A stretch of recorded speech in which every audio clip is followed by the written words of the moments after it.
sa roof deck, third floor to. Yan. Ang problema dito, tumutulo ng todo sa ibaba.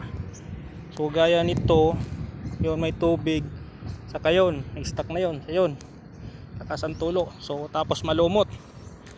So ang solusyon dito, yan, kung ipa-waterproofing, kailangan mo siyang kakaskasin ng steel brush, yung lumot niya. Gaya niya, kinakaskas ko kasi waterproofing ko. So ito, hindi may waterproofing yan kasi mababa, kailangan ilagyan ng topping. So ganun din, kailangan mo rin kaskasin yung lumot yan, mga yan. Ito, ang problema dito sa Camarines Norte ngayon, ulan init.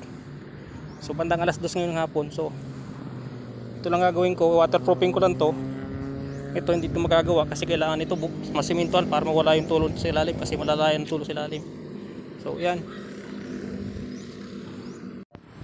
Ito na lods, ka-waterproofing na ako. Yan, doon.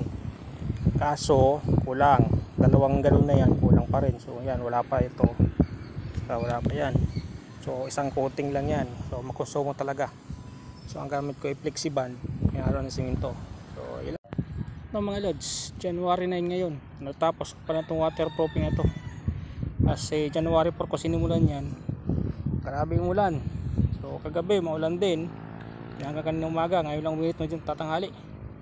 Natapos ko na siya, dalawang coating yan. So ilang mga lods, follow for more.